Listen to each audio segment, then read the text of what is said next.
Maraming posisyon sa gobyerno ang hinawakan ni Senador Sonny Angara bago pa man maitalaga bilang bagong kalihim ng Department of Education.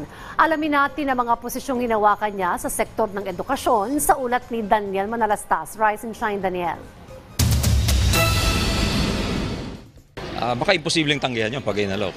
Nagkatotoo nga ang sinabing yan ni Senator Sonny Angara matapos siyang mapili bilang susunod na kalihim ng Department of Education.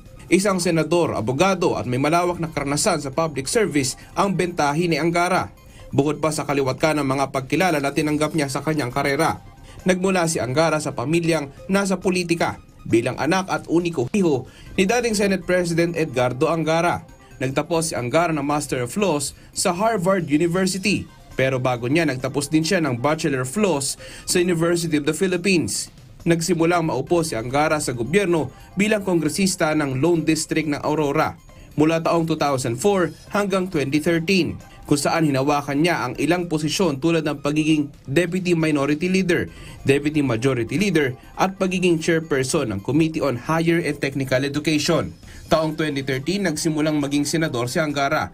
Dito ay marami siyang pinamunuang komite mula 2013, mula sa pagiging chairperson ng Ways and Means Committee at isa sa pinakahuling hinawakan niya ay ang Committee on Finance.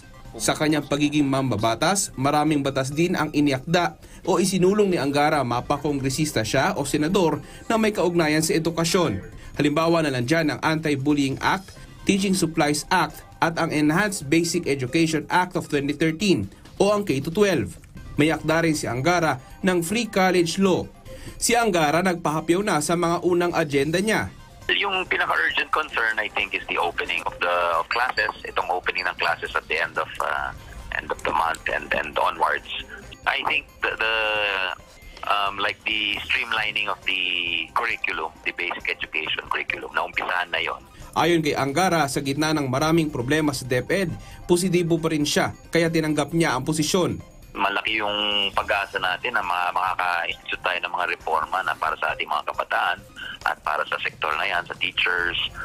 Kasi if you succeed here, you help so many people, di ba? You help, it's the future of our country, tapos matulungan pa yung mga pamilya.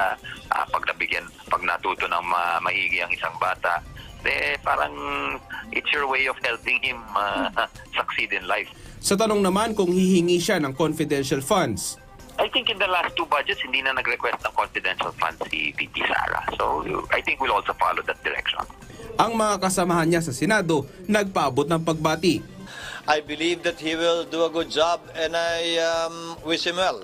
Malaki ang problema ang kakaharapin niya bilang kalihim ng kagawaran ng edukasyon, partikular sa mga kinakaharap na issue natin sa edukasyon, kabilang na siyempre ang mga suliranin kaugnay ng ating mga teacher, ng ating mga estudyante, kakulangan sa pasilidad at gayon din kalidad ng edukasyon, primary at basic education sa ating bansa. Napakalaki na problema ng edukasyon ngayon and Sen Sonny Angara for me is the best person.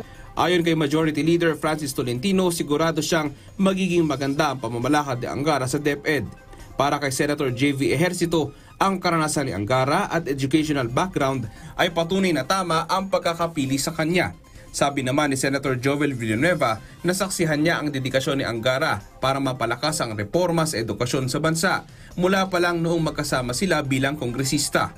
Si Senator Risa Hontiveros naman naniniwalang mabuti at may pinili si Pangulong Marcos na mas kwalipikadong Education Secretary. Pero kalakip din ito ang bigat ng responsibilidad ni Angara at bukod sa krisis sa edukasyon, kailangan daw mas palakasin at patatagin ang sistema ng edukasyon. Sa ngayon, nag-aantay pa si Angara kung kailan siya formal na manunumpa sa tungkulin.